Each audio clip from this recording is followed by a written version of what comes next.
How to become a corporate lawyer in India. Corporate lawyer कैसे बनना है, what are the ways to become a corporate lawyer, और corporate lawyer होने के क्या बेनिफिट्स है अदर दैन लिटिगेशन या अदर फील्ड्स ऑफ लॉ जो है। Corporate law is one of the most emerging field right now. Law industry में law as a career option में ये बहुत ज़्यादा इमर्ज कर रहा है। इसके कुछ रीजंस हैं, because a lot of students have seen Hollywood movies, suits देखा है, so they have seen एक लॉयर की लाइफ, एंड वो बहुत ज़्यादा कॉर्पोरेट लाइफ से भी मैच करता है, the environment that they see in those web series. तो मैं बताना चाहता हूँ कि कॉर्पोरेट लाइफ कैसी होती है, कॉर्पोरेट लॉयर बनना कैसे है। तो फर्स्टली, अगर आप स्कूल में हो या तो आप कॉलेज में हो, the first thing that you have to plan for yourself is law. Law is a basic, that is BA LLB. Importantly, LLB आपको करना important है। If you are in class 12th या पहले की बात है तो आपको BA LLB कोर्स करना पड़ेगा, right? अगर आपने BA LLB का कोर्स कर लिया है, then after that you have the opportunity to become a corporate lawyer. So you know what you get in the corporate law. Corporate law में रहने पे आपका जो काम है बहुत ज़्यादा different रहता है than litigation. आप कॉर्पोरेट लॉ में रह के डिफरेंट तरीके से काम कर सकते हैं। कॉर्पोरेट लॉ में रह के आप डिफरेंट जगह काम करेंगे। कॉर्पोरेट लॉयर आप एज अ कंपनीज में, प्राइवेट कंपनीज में रह सकते हैं, एमएनसीज में रह सकते हैं, those MNCs hire corporate lawyer, ठीक है। एमएनसीज की अपनी लीगल टीम होती है। व्हाट दे डू कि बहुत सारे मैटर्स आएंगे, लीगल मैटर्स आएंगे। For example, there is a Coke company, ठीक है, कोक है। अब आपने किसी ने एक केस कर दिया कि कोक के अंदर से एक कोई इंसेक्ट निकल आया है, you know what you will do, you will file a case, consumer court में जाओगे। या किसी और तरह का कोक का मर्जर हो गया है कैंपा कोला से फॉर एग्जांपल, तो आप क्या करोगे, उसका मर्जर करोगे, उसका एक्यूजिशन करोगे। सो ये सब कैसे होगा? It is all govern through law. और उसके लिए हमें स्पेसिफिक लीगल टीम चाहिए होगी, वरना एक दो छोटे बहुत लैक्यूना निकाल के बड़ी बड़ी डील कैंसिल हो जाएंगी और लैक्स एंड लैक्स करोड़ के नुकसान हो जाएंगे। So you need to have good legal team. For that they need to have good corporate lawyers, और गुड कॉर्पोरेट लॉयर के लिए आप ही लोग को तो लिया जाएगा। So what skills you need to have? एक कॉर्पोरेट लॉयर की जो स्किल है वो बहुत वेरी करती है, ठीक है।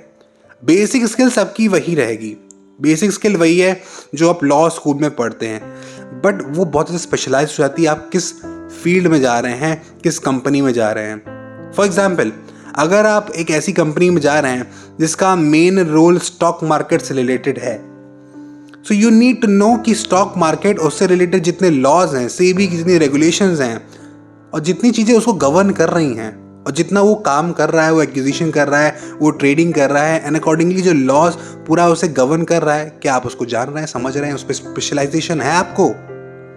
If you have that specialisation तो ये फील्ड आपके लिए है, right, you can go for it.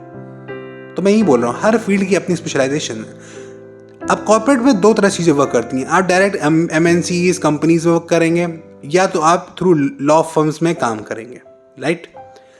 अब बड़ी बड़ी एमएनसीज है, मैंने बताया, वो अपना हायर करेंगी, आप उनके पास जाएंगे, वर्क करेंगे। ये प्राइवेट कंपनीज हो सकती हैं, ये गवर्नमेंट पीएसयूज हो सकते हैं, राइट। गवर्नमेंट पीएसयूज में आपने सुना होगा बीएसएनएल, ओएनजीसी और गेल, बेल, सेल, जो भी ये गवर्नमेंट की पीएसयू, पब्लिक सेक्टर अंडरटेकिंग, ठीक है, इसमें भी आप वर्क कर सकते हैं। इसका जो जाने का प्रोसेस है वो क्लैट पीजी से होता है, और अपने फॉर्म्स में निकालते हैं, आप उसके थ्रू एंटर कर सकते हैं। अब फॉर एग्जांपल, मैंने एक पॉडकास्ट करा था विद समवन जो कि सीनियर एसोसिएट हैं इन ओएनजीसी। आप ओएनजीसी में आपको अगर काम करना है तो इसमें बहुत ज़्यादा रिलेटेड होगा पेट्रोलियम लॉज या फिर माइनिंग लॉज, और जो भी चीज़ें हैं उसमें अगर किसी तरह से ओएनजीसी फंसे ना, कोई प्रॉब्लम ना आए, बिकॉज उनके ऊपर भी केसेस होते हैं।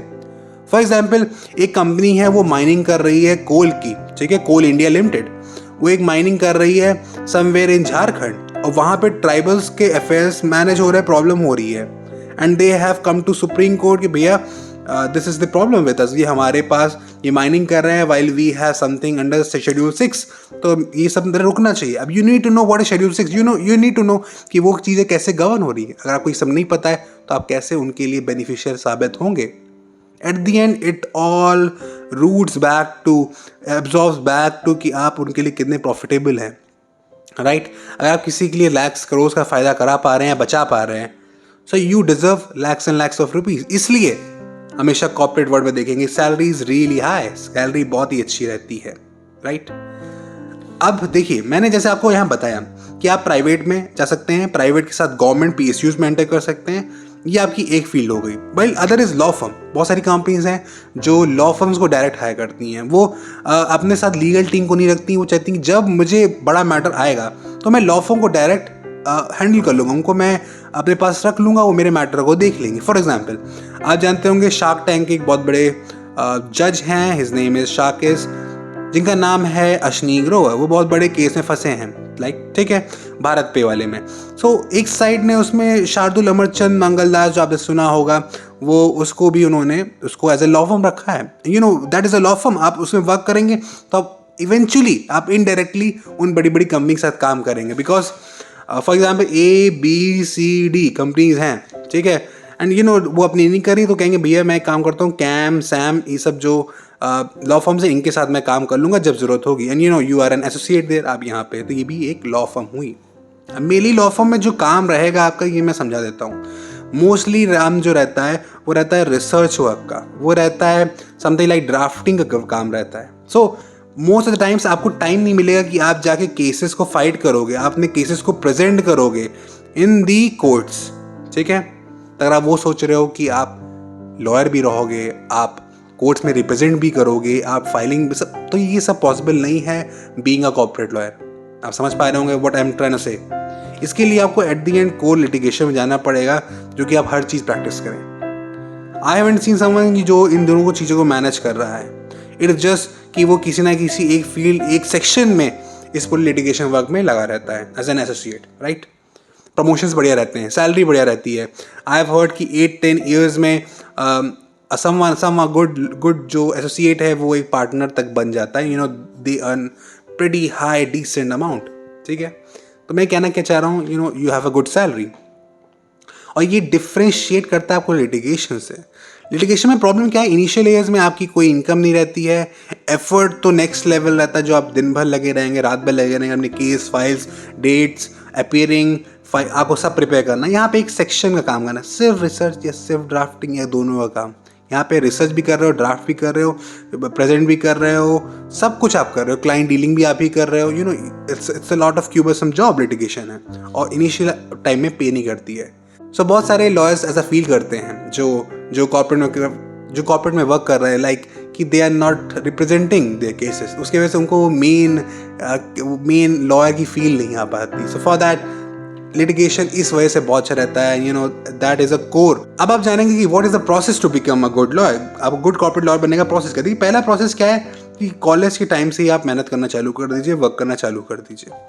वर्क में कैसे बोला, आप इंटर्नशिप्स करना चालू कर दीजिए, अपने ग्रेड्स को भी थोड़ा बहुत फोकस करिए। अगर आप अच्छे कॉलेज में एंटर कर पा रहे हैं जहाँ पे प्लेसमेंट की कंपनीज आ रही हैं, फॉर एग्जांपल अगर आप NLUs में एंटर कर रहे हैं, खासकर और टॉप NLUs में एंटर कर रहे हैं, सो कंपनीज आती हैं, लॉ फर्म्स आती हैं, एंड दे हायर, तो इसलिए बहुत बढ़िया आपके पास एडवांटेज रहता है। अब कॉलेज में आपको अच्छे ग्रेड तो लाने पड़ेंगे, साथ में आपको को करिकुलर्स भी अच्छा रहेगा, आप बस स्पेसिफिक इंटर्नशिप्स भी कर रहे हैं। फॉर एग्जांपल बहुत सारी लॉ फर्म्स हैं जो बहुत ज़्यादा नीश पे वर्क कर रही हैं। फॉर एग्जांपल कोई आर्बिट्रेशन में ही वर्क कर रहा है, कोई बहुत ज़्यादा कंपनी मैटर्स में डील कर रहा है, कोई बहुत ज़्यादा वाइट कॉलर क्राइम्स में डील कर रहा है। सो एट दी एंड आपको भी डिसाइड करना पड़ेगा इन दी 3rd year of the law school कि आपको कितने जाना है। अकॉर्डिंगली आपको ज़्यादा इंटर्नशिप्स उस 4th और 5th ईयर में करना चालू कर देना चाहिए।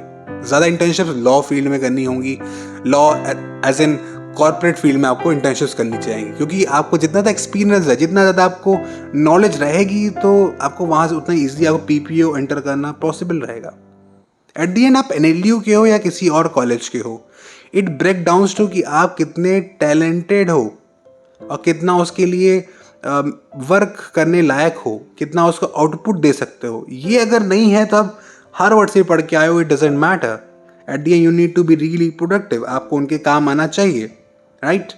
तो आप समझ पा रहे होंगे, दिस इज द प्रोसेस जो कॉलेज से होता है, राइट। कॉलेज में इंटर्नशिप्स आ रही, कॉलेज में इंटर्नशिप्स नहीं आ रही हैं तो आप इंटर्नशिप्स को खुद अप्लाई करेंगे, आप अपने स्किल्स को दिखाएंगे। मेरा एक फ्रेंड था, he was not from NLU, और उसने क्या करा कि he went to every office in Delhi, every corporate office in Delhi, और वो अपनी CV देता था एंड ही यूज्ड कि मैं ये हूँ, प्लीज़ लेट मी, मैं NLU से नहीं आता हूँ but I have required skills and you know he got a good internship.